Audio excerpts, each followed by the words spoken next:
Have I got a treat in store for you now? Behind me here is the very first Pershing GTX116. This is a brand new series, a brand new model in the range. Previously, they've always been doing pure sports cruisers. This is more of a kind of SUV style, high performance cruiser, but with a bit more accommodation and a very different look and style. We'll just have a quick look at the spec panel before we get on board, but we're going to give you the full tour, show you everything there is to see, including her engines. So this is powered by triple MAN V12 engines of up to 2,000 horsepower each. They are on Cannes water jets. That should give you a maximum speed of about 36 knots and a cruising speed of 30 knots. But just as importantly, it has a range of 400 nautical miles at cruising speed. So you really can cover big distance in this.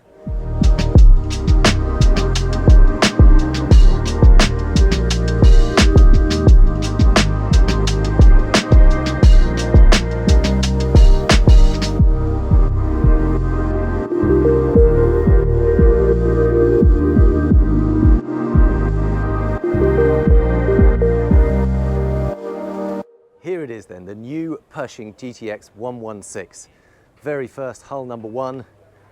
Got a big lower sort of cockpit area. This is obviously tender stowage too. There's a big crane so you can have all manner of toys, tenders here. You can see that whole transom swings up and open. And under here are the triple water jets. So it's three 2,000 horsepower MENs on Cannes water jets. Ah, perfect. Okay, look at this. How cool is that? That is like a gull wing door plus, plus, plus.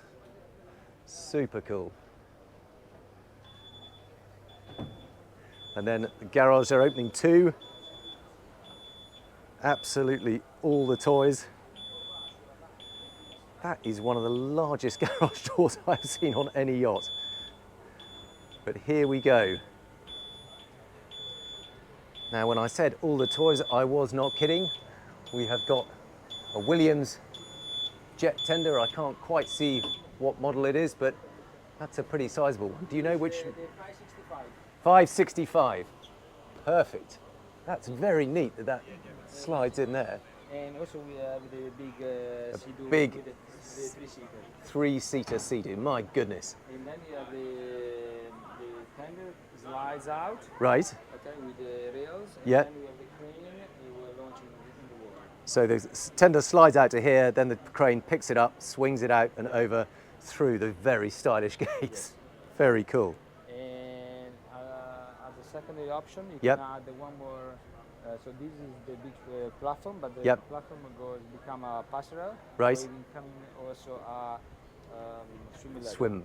Okay? Cool. And you can add a small extra Sea-Doo, the two-seater. So you can have another two-seater Sea-Doo Yeah, you can on the yeah, platform on the platform there. that raises up Yeah. to the deck Yeah, or yeah, down yeah, into yeah. the sea. You launch it, and you come down. Wow, that is a suitably big selection of toys.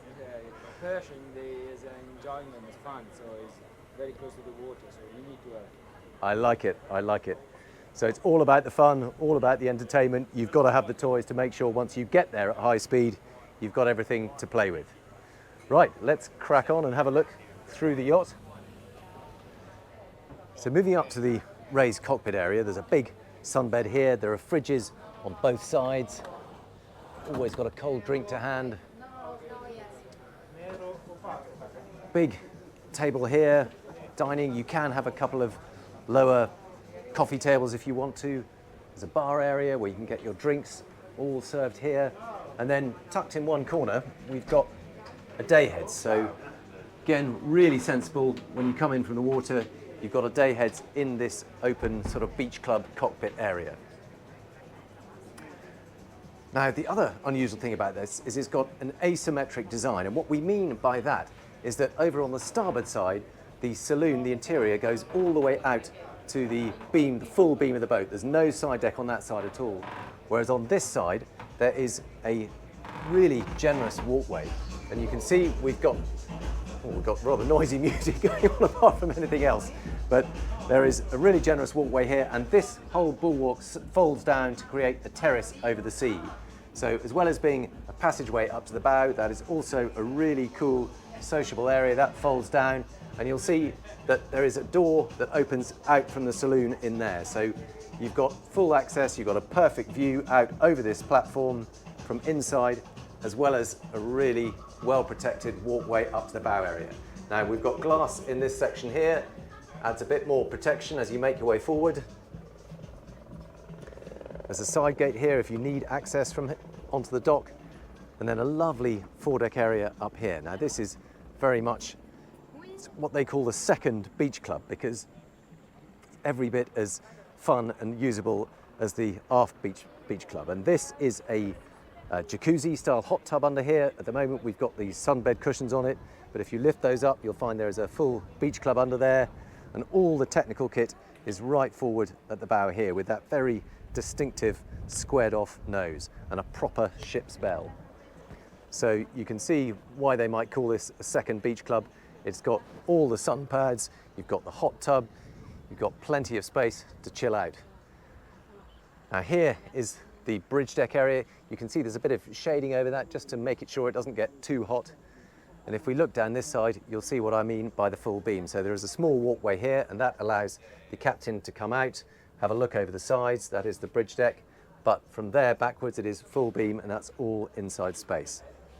So if we just work our way back, we'll come inside the yacht, or perhaps have a quick look at the fly deck first. So let's pop up onto the flybridge deck whilst we're doing the outside spaces. Now this is very much a sport fly. It is the first in the GTX range, but because it is 116 feet long, there is really quite a generous flybridge up here. Very comfortable little seating area, sunbed at the back, couple of huge sat domes on the back. But for an overtly sporting boat, actually quite a nice little flybridge. See, there is also access from the cockpit up this side, so dual access on both sides of the yacht. Just makes it very easy to move around. And a second helm station up here. Now, Pershings are very much driver-focused boats, and we'll see the main bridge in a minute, but very nice to be able to come up here on a nice day like today and helm from up top. Now, wet bar here too, big sink, fridge, ice maker, bar area. Just gives another outdoor space to hang out, so you can be the stern beach club, the forward beach club, the fly deck, or the lower beach club. But let's move inside the yacht now, get a little bit of a flavour for what it looks like inside. You'll notice we've got a teak grating here, so it's all on one level, and then we're into the saloon. And because of that asymmetric full beam deck on this side, we've got lots of space inside here. It may be an overtly sporting yacht, but you've also got a decent amount of entertaining space inside as well as outside. And we'll try and make our way around the yacht. There are a few other people on board. Completely understand at a boat show they're not able to completely clear it out for us, but we'll try and work our way around and give you the full tour. Now this TV here, that obviously goes back up into the ceiling. So when that lifts up, you've then got full floor to ceiling windows, and that is the opening sliding door that gives out onto that platform we saw earlier. So you can completely see that if you pull those doors back, slide that door back, put the television away, put the platform down, this becomes a really nice inside-outside space. But equally, when you want to be a bit cozier or weather's not so good outside, you can close it off and have a really snug saloon. Now, dining area forward, freestanding table, we've got 10 chairs around it, gives you some idea of the scale. And then up forward here, we've got a wine fridge, we've got storage, beautifully done storage for all the glasses, all the cutlery, exquisitely done. and then access through to the galley. Now this is most likely going to be a crew area, but you can see that door can be left open or closed. But very clean, almost commercial style galley. Not the largest sink I've ever seen for a boat of this size, but big induction hob, oven, microwave, and this has separate access through into the bridge deck too. So again, this can be left open or closed off and all be part of the crew space. But let's go and have a quick look at the bridge deck. I think it is empty, and this is going to blow your mind. Check out this helm chair. It is like something from outer space. It's a proper Star Trek, Star Wars style helm station. All carbon fibre seat back, and look at the controls on this. So we've got 3 triple engines, they're all on water jets, and rather than conventional throttles, we've got 2 independent throttles. So these steer the outer jets. You can see you've got steering on them, you've got thrust. I'm going to see if I can pop up into the chair and give you a bit of a feeling of what it looks like to be sat here. So here we are in control, 116-foot yacht, 6,000 horsepower on tap. Got 1 throttle here, 1 throttle here, and you can completely control the whole ship from these individual twisting throttles. There is also a joystick here if you just want to adjust the steering. Again, you can just steer left and right using this joystick here. There is a wheel, but that just seems frankly a little bit underwhelming and old-fashioned for a boat as radically futuristic and powerful as this. We've got triple screens on that full glass bridge there, another triple set of screens there, and 2 huge systems here. It is absolutely mind-blowing, the bridge deck for this. And I'm told that this carbon fibre chair, they won't put an exact price on it, but I get the impression you could probably buy a small apartment for the cost of this helm chair alone. But what a cool piece of kit. Now, here is access. We've got access out to the side deck here. I showed you that from outside, and another one on this side. And the crew space down here, I'm not sure. We'll just have a, I'm afraid they are actually in the crew space at the moment, so we're not going to go down there just at the moment. Let's go down and have a look at the accommodation. Got stairs leading down to the lower deck. Now there is another day heads here. We've seen the one outside on the beach club, but there is another one on the way down here. So again, if you've got guests on board during the day, you don't have to go into the cabins. We drop down the next level, and now we get into the cabins proper. So let's start with the main event. We have the master cabin amidships. And here you really get an idea of the beam. There is so much space in this cabin. Just check this out. Just seems to go on for miles. It's actually wider than it is long. Got the big hull windows in here, and of course ensuite bathroom. Very stylish. And what they've done here is you've got effectively twin bathrooms. So you've got one over here with a sink, bidet and toilet behind the door this side, and then a huge shower that joins them. And there are in fact 2 different shower units here. So you've got a huge central overhead one, you've got a separate pull-out shower here, another shower here. I mean, you could genuinely have a shower party if you chose to in there. But look at that, I've just walked straight through the shower into the second bathroom area. Exactly the same here, bidet, toilet, sink, big mirror, hull windows. And there's almost space to spare in this side of the bed. Got so much storage under all here, got big lockers in here. It's a bit of a shame we're squeezed in between 2 other boats, because I think if we had all the light streaming in here, it would be utterly mind-blowing. But being a Pershing, it is quite a kind of dark, masculine colour scheme. We've got these very dark, almost ebony coloured wood with sort of oyster silk carpet. Big TV desk area here. And then moving forward through the yacht, we get to the guest cabins. We've got one on the port hand side here. This is a twin. Is a little ensuite bathroom on this side. And then if we come out the other side, there's one to starboard. Again, twin.